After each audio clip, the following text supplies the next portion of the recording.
সাইদ, হ্যাঁ, কি এগুলো সামনে রাখিছো? এটা হলো কুরকুরে পিছনের দা। ওদে দেখি। কুরকুরে, আলু, লেস, কোনটা তোমার? আমার হলো এটা।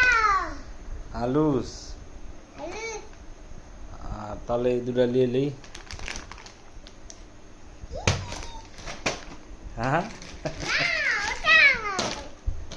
হিসাবে তো তাই হয়। এখন এই এটা তো আমাকে দিয়ে দিছিলে। আরেকটা আমার। এরা সবাই একটা করে আমিও খাবো, তুমিও খাবে, তুমি আমার দেখাবে, আবার দাও না। না, কোনো ভাগ নাই। যার যেটা যার যেটা তাই সেটা খাবে।